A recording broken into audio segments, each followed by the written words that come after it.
Bonjour. J'adore ce moment chaque année parce que quand je dis bonjour, tout le monde commence à arrêter de parler, alors j'aime bien. Bon, bienvenue. Bienvenue pour cette 13e édition du Jug Summer Camp. Merci d'être présent et de répondre présent chaque année. On est très heureux de vous accueillir aujourd'hui. Donc je vais faire ma petite intro rapide avant de laisser la place à la keynote avec Olivier.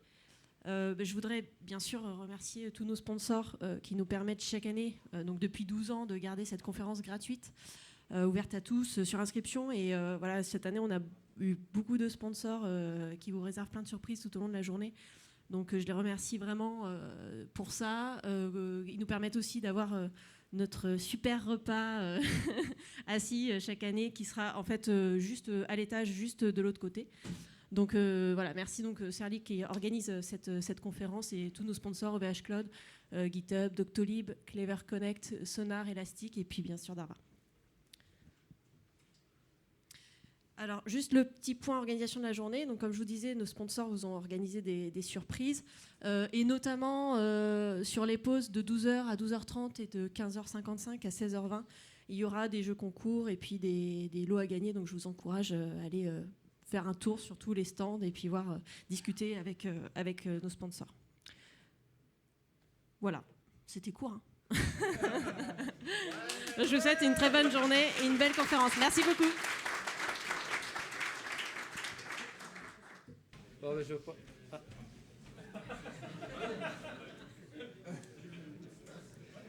Bon, je vais pouvoir commencer du coup. J'ai entendu tout à l'heure celle-là où je devais stresser. J'ai dit pourquoi je devrais stresser, c'est un Mac. Et finalement, ça ne marchait pas. Donc bonjour à tous. Je me présente, je m'appelle Olivier Gaudin. Je suis CEO et cofondateur de la société Sonar Source, qu'on abrège un petit peu en Sonar maintenant. Peut-être quelques mots sur moi. Donc, j'ai commencé l'expérience Sonar Source il y a 15 ans maintenant. Je suis ingénieur logiciel à la base. Je reste, je crois, ingénieur logiciel un peu dans l'âme. Puis à un moment donné, chez Sonar, j'ai basculé un peu du côté, de l'autre côté de la force, on va dire, du côté sombre. Et je fais plus du tout d'ingénierie. Je fais du produit encore chez Sonar Source. Mais je suis plus du tout dans l'ingénierie. Sinon, j'ai aussi une vie à côté. J'ai 3 enfants. Je fais du trail. J'habite en Haute-Savoie, pas très loin de Genève. Donc, il y a un beau terrain de jeu. C'est un petit peu moins intéressant dans le coin pour le trail.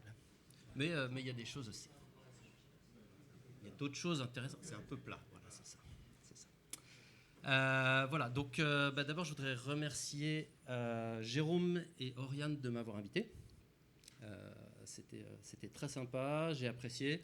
C'est super de ne pas parler de clean code aujourd'hui, c'est top, ça va me changer un petit peu.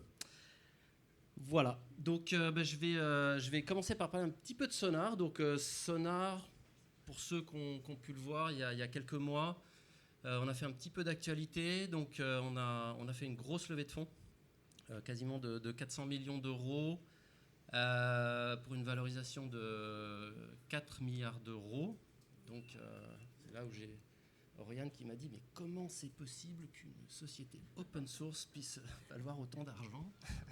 Et c'est là qu'on a commencé à discuter de pouvoir de faire une présentation aujourd'hui. Donc ça, c'était l'actualité il y a quelques mois. Peut-être, j'espère que vous connaissiez Sonar avant. Peut-être poser la question de qui ne connaît pas Sonar. Ah, très bien. Pas du tout. Ok. Et qui n'utilise pas Sonar. Je crois qu'il y a Jean-Baptiste qui fait une présentation un petit peu plus tard. Vous pourrez parler. Je pense que tout le monde ici pourrait et devrait probablement utiliser Sonar, mais je suis un petit peu biaisé, donc je vous laisse décider. Donc, en fait, on appelle Sonar pour simplifier. En fait, il y a une société qui s'appelle Sonar Source qui est basée à Genève. On est 340, 350 maintenant. On a 5. Les headquarters sont à Genève. Mais on a 5 localisations. Alors, je suis désolé, ça va être un petit peu de franglais. 5 bureaux Donc Genève, le plus gros. On a des bureaux en Allemagne, dans la Ruhr, à Annecy. C'est assez chouette, Annecy. À Austin, au Texas. Et on vient d'ouvrir des bureaux aussi à Singapour. Donc tout le produit, l'ingénierie, quasiment tout se fait à Genève. Puis après, c'est plutôt sales, marketing, finance qui peut se faire ailleurs. Et l'exception, c'est en Allemagne où on a de la R&D. On a 3 produits aujourd'hui, donc Sonar Cube, Sonar Cloud, Sonar Lint. D'où c'est Sonar, la racine est commune. Et on fait ce qu'on appelle du clean code. Alors la manière de le dire, c'est on aide les développeurs à avoir un code de meilleure qualité. Qualité n'étant pas réduit à la qualité au sens syntaxe, etc. Mais ça couvre toutes les caractéristiques du code source. Donc, l'aventure Sonar a commencé, comme je disais, il y a 15 ans et elle a commencé de manière super simple. 3 fondateurs, tous ingénieurs logiciels, avec tous les 3 le même problème, c'est comment est-ce qu'on peut faire pour améliorer la qualité du code. Alors, on venait d'horizons totalement différents. Moi, j'avais une équipe de jeunes développeurs, alors jeunes de par leur expérience, pas jeunes en âge, donc ça ne rendait pas les choses plus simples, c'est-à-dire que c'était des gens qui avaient déjà qui avaient une quarantaine d'années, 45 ans, et qui venaient de commencer à faire du développement. Et je ramais pour dire, mais ok, le code, il fait ce qu'on veut, mais par contre, là, si on ne fait pas quelque chose dans quelques mois, ça va être une vraie galère à maintenir. Mes autres collègues avaient d'autres motivations qui étaient autour de... Freddy, plutôt, il était sur CMMI, et puis Simon, lui, pensait que la manière dont on développe, c'est vraiment nul, donc c'était juste très très général et qu'il fallait améliorer ça. Donc voilà comment on a commencé. Et on a vraiment commencé avec une vision très forte sur les raisons qui font que la qualité du code n'est pas bonne. On travaillait tous dans des environnements où la qualité du code n'était pas bonne. Par contre, on avait une vue très très différente des autres acteurs du marché qui venaient en disant, je ne sais pas si vous avez entendu parler de produits comme Cass Software ou bien comment il s'appelle, il y a un produit aussi qui s'appelle CPP, je ne sais plus comment, Parasoft qui fait ce produit, où eux ils venaient, on les avait vus faire des présentations, ils venaient avec si la qualité du code n'est pas bonne, c'est qu'il n'y a pas assez de règles, c'est que les règles ne vont pas assez loin. Donc c'était vraiment, ils faisaient un petit peu la course à l'échalote sur la technique à mettre en œuvre pour trouver des problèmes. Et nous, on est venu avec une approche très différente qui était de dire, si la qualité du code n'est pas bonne, c'est que les développeurs qui écrivent ce code n'ont pas les outils pour savoir que ce qui est en train d'être délivré n'a pas un niveau suffisant. Et c'était beaucoup plus, je dirais, c'était beaucoup plus philosophique. C'est-à-dire, c'était pas de dire que on n'était pas dans la technicité, on n'était pas dans le on veut, il faut offrir à des auditeurs des bons outils. On était dans les développeurs écrivent le code. Les développeurs sont responsables de leur code.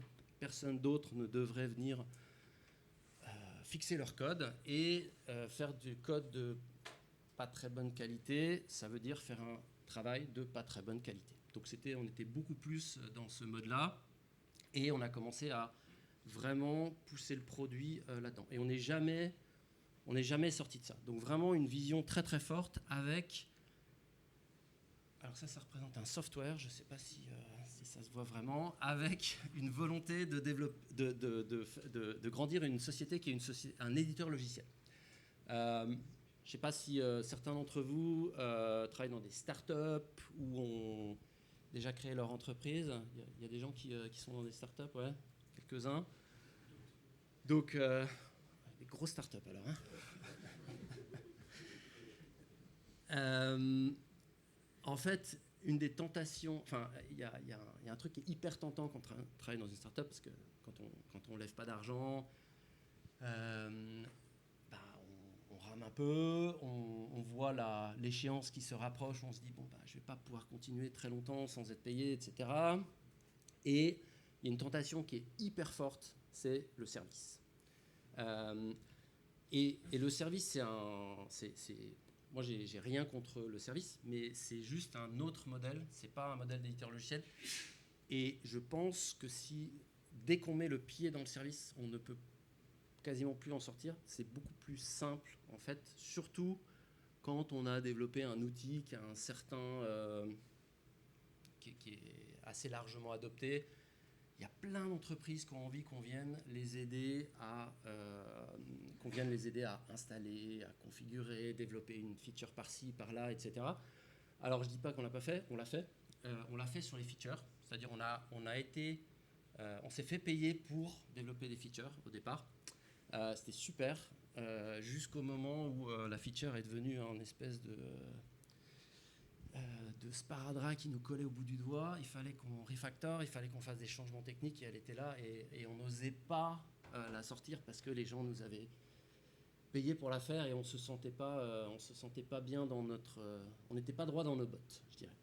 Donc ça, on l'a fait un peu au début, puis après on est très vite sorti de là pour vraiment se concentrer sur notre modèle d'éditeur.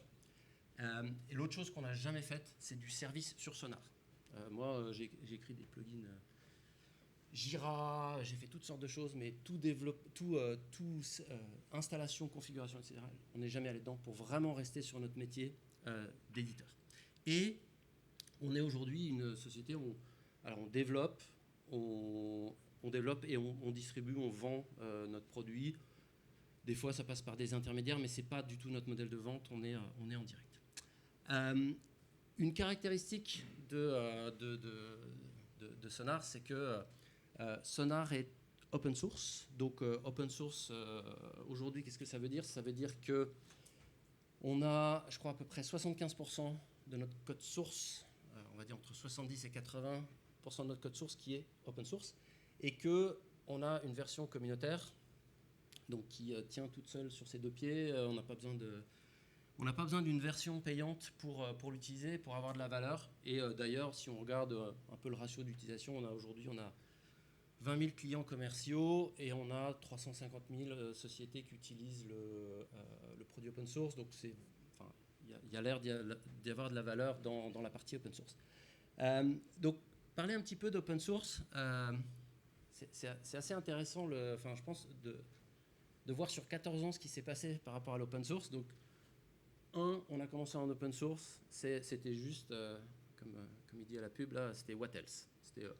On était 3 développeurs Java, tout l'écosystème de développement en Java était open source, je ne sais pas trop aujourd'hui, mais j'imagine que c'est toujours le cas. Et c'était si le produit n'est pas open source, ne sera pas adopté par des développeurs Java, donc on ne peut pas faire autrement, on part comme ça. Et puis d'ailleurs, comme on n'est que 3 et qu'on n'a pas de financement, ça va nous permettre d'avoir des relais, des gens qui parlent du produit, qui l'utilisent et qui vont nous aider. Donc on est parti comme ça. Et puis on avait aussi, il y avait toujours cette chose dans nos têtes qui était, on utilise beaucoup de produits open source, on est très content de les utiliser, on était plutôt satisfait de pouvoir redonner des choses à la communauté. Et puis en fait, en avançant petit à petit, c'est devenu une philosophie. C'est-à-dire que la société, je veux dire le produit, s'est construit autour de l'open source. On a commencé à développer notre produit, je dirais, en sachant qu'il y avait une communauté de gens qui étaient prêts à installer une version qui sortait du four directement sur leur prod. Ils prenaient une petite sauvegarde avant, à l'installer, à cracher leur prod, rarement, mais c'est arrivé, et à revenir à dire, je pense qu'il y a un problème avec X, Y, Z, et puis nous, ça nous permettait d'ajuster, ça nous permettait d'avoir un produit qui restait d'assez bonne facture, mais sans avoir un investissement dans de la QA, des testeurs, etc., qui soit démentiel. Donc on a évidemment, en tant qu'ingénieur, beaucoup automatisé tout ça, mais il y a des limites à ce qu'on savait faire, et on a commencé à avoir une relation très, je dirais, de collaboration avec la communauté. On est très rapidement passé dans un mode où on a dit on n'attend pas trop de développement. Ce n'est pas une communauté de développement qu'on cherche. On ne cherche pas des features. Fixer des bugs ou résoudre des problèmes techniques ou amener des features techniques, oui. Mais par contre, en termes de fonctionnalité, assez rapidement, on est passé sur on n'a pas d'attente. On va développer le produit. Et puis, l'attente qu'on a, c'est une attente de communauté d'utilisateurs plus que de développeurs. Donc ça, c'était hyper simple, hyper évident au début. On était toute la boîte baignée dans l'open source jusqu'à ce qu'on soit, je dirais, peut-être une vingtaine, une trentaine, où là, on a commencé à embaucher des développeurs qui n'ont pas de relation particulière à l'open source. Au début, on embauche des développeurs qui sont forts en DevOps, qui sont forts en code, on essaie de trouver vraiment des couteaux suisses. Et puis, au bout d'un moment, on commence à embaucher des gens parce qu'ils sont très bons en C#, en C++, parce qu'on fait comme on couvre une trentaine de langages, on a besoin de développeurs dans tous ces langages. Et ils sont peut-être pas forts en DevOps, et puis c'est pas grave du tout. Et puis ils s'en foutent peut-être de l'open source. Et puis ça semble très ok au début. Puis au bout d'un moment, ça devient un peu problématique parce que en fait, on n'est plus tout à fait sur la même longueur d'onde de comment est-ce qu'on va développer, qu'est-ce qu'on s'attend à voir, etc. Donc, moi, ce que je vous ai expliqué tout à l'heure, on est globalement on essaie d'être assez agile, d'être assez en réponse quand on pousse quelque chose, on essaie de voir si c'est utilisé, etc. Mais quand on a des développeurs qui ne sont pas dans les communautés, enfin qui ne vont pas sur le forum, interagir, etc., on perd ce feedback et on se met à développer un peu en isolation. Donc c'est ce qui nous est arrivé. On a essayé de faire, je dirais, des piqûres de rappel au début. Puis au bout d'un moment, faut passer en mode un peu différent et dire, il y a des gens qui vont être à fond dans l'open source. Il y a des gens qui ne le sont pas. C'est OK, il faut juste qu'on ait un bon équilibre à travers la société. Une autre chose qui est assez marrante, qui est assez marrante avec l'open source, c'est on a vu des gens qui c'est peut-être des choses que vous avez vues par ailleurs, qui viennent et qui disent mais moi j'adore Sonar parce que c'est open source. Et là et sinon ça génère un petit peu de valeur ou ça sert à quelque chose ou c'est juste parce que c'est open source. Et de la même manière, on voit des développeurs qui disent moi mon rêve c'est de travailler dans l'open source. Ok. Comme quelqu'un dirait moi mon rêve c'est de travailler dans le caritatif ou quelque chose comme ça, et c'est ok, mais pour moi c'est pas suffisant en fait. L'open source est un moyen et en l'occurrence pour nous c'est la stratégie de l'entreprise, elle est centrée en fait autour de l'open source depuis toujours. Donc voilà, et d'ailleurs juste pour le dire, des conversations sur alors SonarCube pas trop, mais par exemple SonarLint, est-ce qu'on continue à le développer, est-ce que ça présente un intérêt que le produit soit open source ou pas open source? C'est des discussions qu'on a eues, et la conclusion était oui, mais ça aurait pu être non, et pour moi c'était ok. Et donc j'ai pas mal évoqué, donc ça c'est un produit. Je le dis, je pense que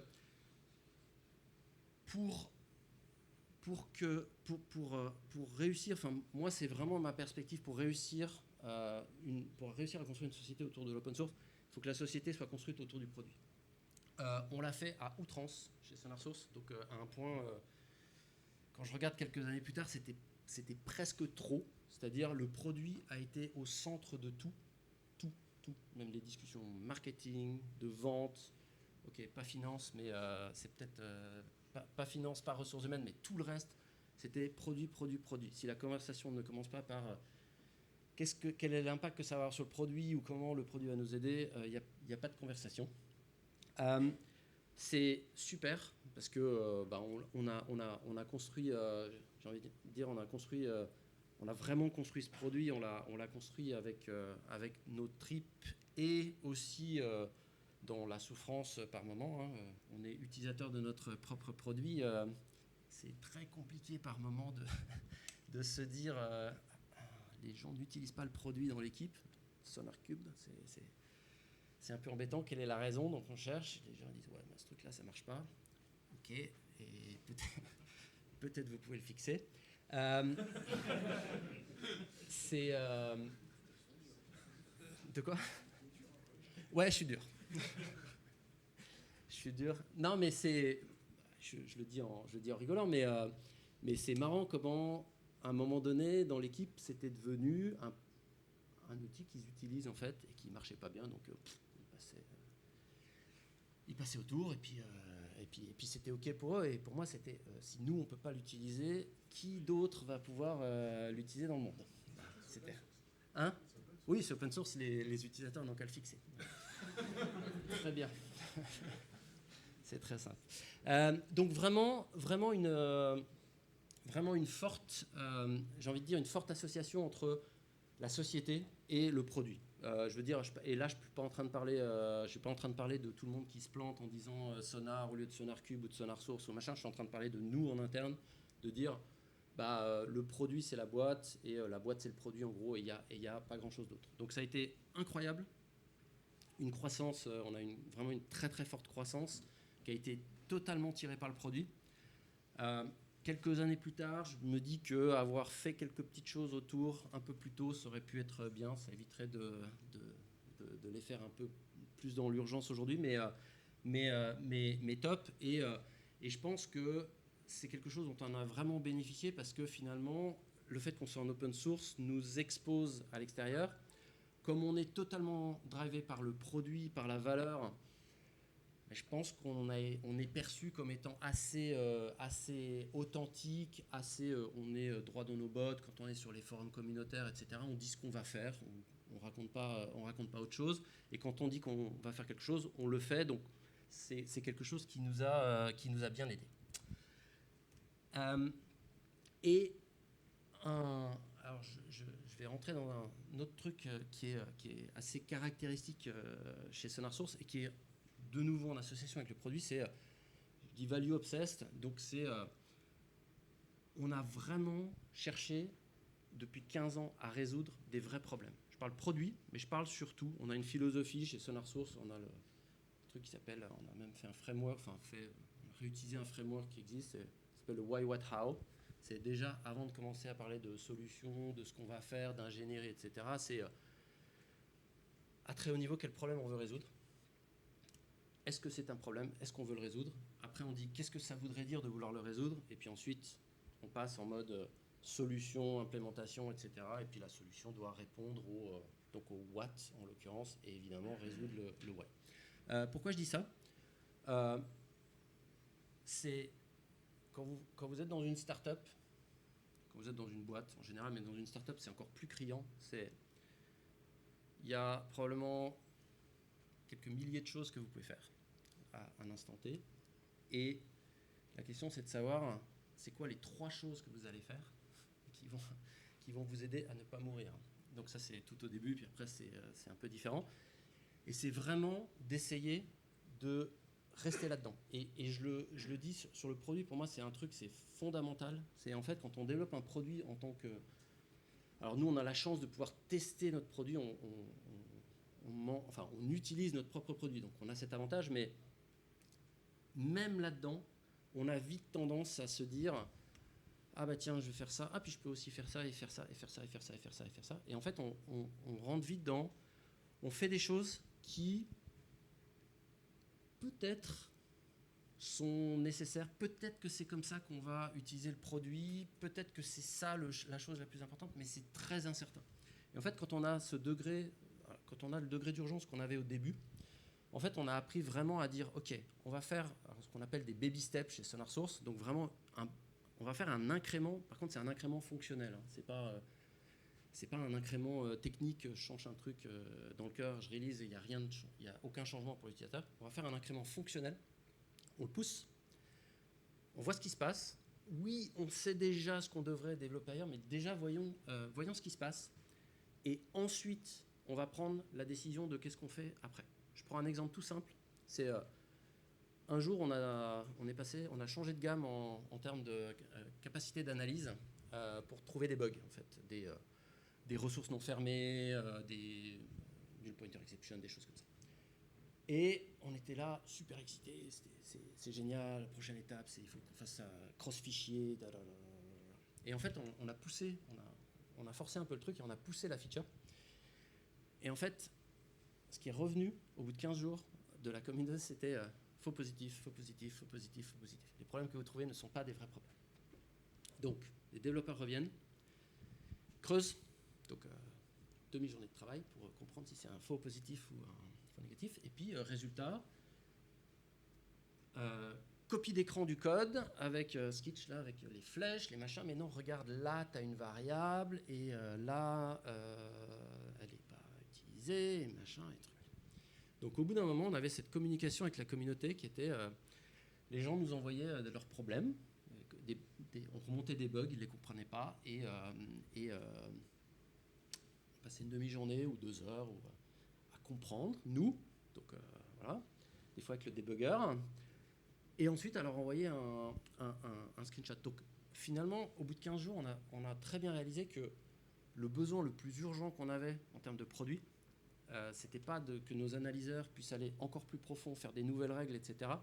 C'était qu'il fallait qu'on trouve une solution dans l'UI, une solution en termes d'UX, pour que les gens, pour que nos utilisateurs comprennent le problème. Parce que nous, on a forcément un nombre de développeurs limité qui ont envie de faire autre chose que de passer un debugger pour expliquer pourquoi c'est pas un faux positif. Alors je vous rassure, il y avait aussi des faux positifs, mais pas que. Et donc tout d'un coup, pendant des mois, ça a été des mois d'investissement, on a investi dans une UX qui nous permet de comprendre des problèmes qui ne sont pas sur une seule ligne, mais sur plein de lignes. 5 ans, 6 ans plus tard, c'est hyper simple à expliquer. À l'époque, on était un peu dans le jeu. Et ce que je veux dire simplement, c'est, en fait, si on n'avait pas eu cette approche un peu incrémentale de dire, OK, il faut qu'on voit quelle valeur on génère, etc., je pense que pendant des mois, on aurait développé des règles, on aurait fait un gros investissement qui aurait eu zéro valeur. Qui aurait eu zéro valeur, et je ne sais pas comment, enfin peut-être qu'on serait arrivé au même point finalement, mais je ne suis pas du tout sûr. On aurait peut-être juste dit trop de faux positifs, ça ne marche pas, etc., etc. On ne se serait pas rendu compte que le problème c'était vraiment la restitution, la restitution des problèmes. Pour nous, de manière très simple, c'est si nos utilisateurs ne comprennent pas les problèmes qu'on remonte, il y a zéro valeur générée. Les problèmes peuvent être des vrais problèmes, des faux problèmes, il n'y a aucune valeur. Donc vraiment une obsession autour de la valeur générée, qui est très en lien avec le produit. Et une des dernières choses que je voudrais mentionner, c'est Sonar, ça a été une aventure humaine, enfin c'est toujours pour moi en tout cas, où on a pris une décision très très simple, très tôt. Alors au début on a bootstrappé, on était 3, on n'avait pas de sous pour payer qui que ce soit, donc c'est assez simple, on n'embauche pas. Et ensuite on a commencé à avoir le business qui décolle un petit peu, donc on a voulu embaucher des gens, et comme on fait les choses de manière très intentionnelle, on n'a pas juste embauché, on s'est dit quel type de personnes on cherche, où est-ce qu'on les veut, quel genre de société on veut construire, etc. Et on a, c'était vraiment, c'est des discussions super intéressantes. On est arrivé, on a dit, ok, nous ce qu'on veut construire, c'est une société dans laquelle on a du plaisir à venir travailler le matin. Et c'est tout ce qu'on s'est dit. Et en fait, c'est vachement bien parce que quand on commence à dire ça, en fait, on pose les fondations pour plein de choses. Par exemple, on ne peut pas avoir des trous du cul dans la boîte, c'est pas possible, puisqu'on n'aurait pas de plaisir à venir travailler avec des trous du cul. Ensuite, on a beaucoup de plaisir à interagir avec des gens qui sont plutôt autonomes, qui vont venir vraiment pousser des opinions, qui vont avoir des perspectives différentes, etc. Donc, il nous faut de la diversité, il faut des gens qui soient solides techniquement. Donc ça, on était très clair au début. Après, on s'est aperçu que quand on mettait des gens super forts techniquement dans la même pièce, très souvent, il ne se passait rien du tout. C'est-à-dire que chacun venait avec sa solution parfaite, et je le dis pas de manière ironique, je le dis vraiment, c'est les gens venaient avec une perspective de comment on devrait faire ça. Et c'était une perspective qui se tenait de A à Z. Mais régulièrement, on avait plusieurs personnes qui venaient avec des perspectives différentes et rien ne sortait de ces discussions. Alors au début, il n'y avait pas de problème, puisqu'on on s'est rendu compte que les 3 fondateurs, on s'en est rendu compte après coup quand même un peu de soft skills. Donc on était plutôt dans un mode où faut qu'on avance de manière pragmatique. Donc la solution parfaite, c'est peut-être pas ce dont on a besoin tout de suite. On va commencer par ça, etc. Donc on faisait avancer. Puis au bout d'un moment, quand on grandit, quand on commence à être une trentaine, avec, je sais pas, il y avait peut-être 2/3 d'ingénieurs à l'époque, il y a des réunions, des décisions qui se prennent sans fondateur, hein, normal quoi. Et on se rendait compte que les projets patinaient, on n'arrivait pas bien à avancer. Et donc on a commencé à embaucher des gens avec des soft skills. Donc là, on a cru qu'on avait vraiment cette capacité à détecter les soft skills. Donc on a embauché, on s'est pris des gros murs. Vraiment, on s'est bien planté. Et au bout d'un moment, on a introduit la notion de ce qu'on appelle... on fait du profilage pendant les entretiens d'embauche. Donc maintenant, on a un entretien qui est... on appelle ça people et culture. Donc il y a un aspect culture, on explique la culture de la société. Et puis il y a un aspect people où on recherche en fait, alors on recherche 2 choses. Un, c'est on essaie de vérifier si les gens semblent avoir des soft skills qui sont ce qu'on appelle des success factors chez nous. Donc par exemple la résilience, on sait qu'il y a besoin de résilience pour travailler chez SonarSource parce qu'on a une organisation qui est assez plate. Donc il y a pas de, on a très peu de managers. Donc en fait, si les gens n'arrivent pas à, je sais pas, faire comme tout à l'heure là, à rebooter un peu eux-mêmes, on n'a pas beaucoup de monde pour détecter, pour aider à digérer quelque chose, etc. Donc la résilience, c'est une chose qu'on recherche. Donc on a 6 success factors et puis il y a aussi 2, on appelle ça des toxic behaviors. Donc des comportements toxiques qu'on recherche. En fait, réellement, il y en a 3. Il y en a un qui est l'arrogance, mais on ne cherche même pas à le détecter parce qu'en fait, on sait que les gens ne vont pas accepter des candidats si les candidats sont très arrogants. Donc, on recherche ça à un moment donné pour vraiment essayer d'avoir une harmonie dans la société pour que les gens arrivent à travailler ensemble et puis conserver la culture, en fait. Voilà. Donc une belle aventure humaine, je dirais. Je voudrais juste revenir sur... j'ai commencé la présentation en parlant de valorisation de 5 milliards, etc., etc. Et finalement, ce dont je vous ai parlé là, c'est la vie d'une boîte. Enfin, c'est pas la vie d'une boîte, d'ailleurs, c'est la vie de Sonar. Et puis voilà. Pourquoi est-ce que, comme m'avait dit un journaliste suisse, comment ça se fait que des investisseurs américains sérieux viennent mettre autant d'argent dans une toute petite société suisse? Donc, j'étais là, mais on n'est pas une toute petite société. On n'est pas très loin de faire 200 millions de revenus en dollars, enfin aussi en euros en ce moment. On grossit d'à peu près 50% d'année en année, donc une belle croissance, etc. Mais en fait, c'est pas trop ça qui fait que il y a des investisseurs américains sérieux qui ont investi dans une petite start-up suisse. C'est plutôt en fait l'évidence du problème qu'on résout, la manière dont on l'a résolu. Il y a un marché qui grossit en fait en même temps que nous. Il n'y a pas vraiment d'autres... alors ça, c'est totalement inexplicable pour moi, mais un jour, quelqu'un m'expliquera. Il n'y a pas vraiment d'autres sociétés qui se sont mis sur ce créneau-là. On est un peu tout seul. Alors, si vous regardez le monde de la sécurité, bien sûr, vous avez pléthore, il y a plein de gens, etc. Mais si on regarde le monde du... on veut... le code, c'est hyper précieux. D'ailleurs, je pense que vous serez d'accord pour dire que c'est la chose la plus précieuse dans le logiciel. On peut tout balancer à part le code. Et il n'y a personne que ça intéresse. Et c'est marrant parce que même les... je ne vais pas citer de nom, mais les gens qui font du SAST, de la sécurité du code, leurs équipes n'ont pas le droit d'utiliser SonarCube, n'ont pas le droit d'utiliser Sonar parce que c'est un potentiel concurrent. Mais en fait, ça veut dire ils en viennent même à se priver de pouvoir faire, ok, on pourrait le désactiver pour la partie SAST, pour ne pas concurrencer, mais la qualité, la consistance du code, est-ce qu'il n'est pas trop complexe, est-ce qu'il n'y a pas des bugs techniques, des ressources qui fuient, etc. Enfin, c'est juste, si on ne regarde pas ça, on se crée juste, c'est juste un enfer en fait. Donc, c'est un problème qui est assez évident, sur lequel il y a peu de monde, qui est en train de grossir. Communauté de développeurs dans le monde, le nombre de développeurs dans le monde, donc je vais prendre le chiffre de GitHub, dit 75 millions de développeurs aujourd'hui. Il y a d'autres chiffres qui sont 60, etc. On ne sait pas trop. Bon, okay. 75, ça me va. Par contre, ça grossit de 10 à 15% par an.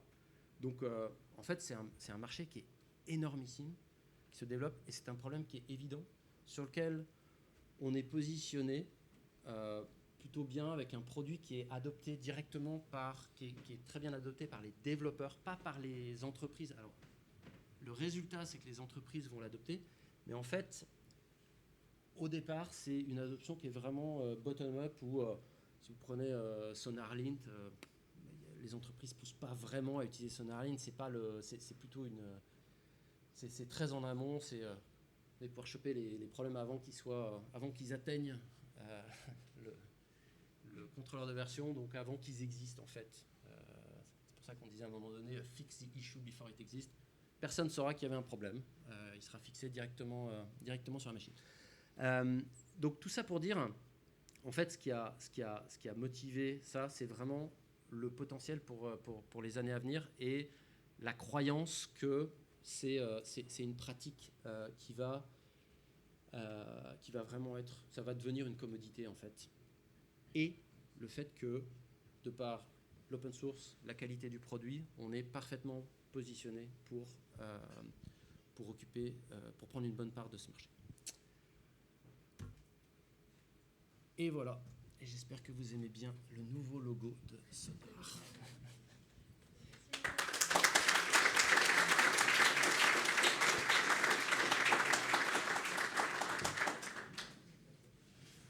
On peut prendre une petite minute de questions si vous voulez. Ah, je croyais qu'il n'y avait pas de questions. Si tu veux, on n'en fait pas. Non, comme tu veux. Avec plaisir.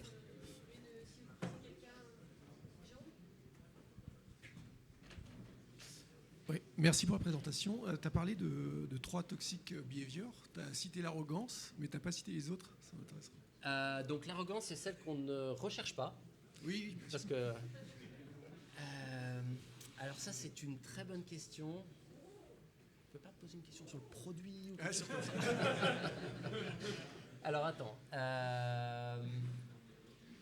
C'est quoi les success factors et Alors success factor, on a la résilience, on a l'autonomie, mais on l'appelle pas comme ça. La capacité à driver soi-même son travail. Un truc qui est autour de... On veut que les gens aiment leur prochain, d'une manière générale, chez SonarSource. Alors c'est oui, mais c'est pas comme ça. C'est vraiment ultra spécifique. On travaille avec une boîte. C'est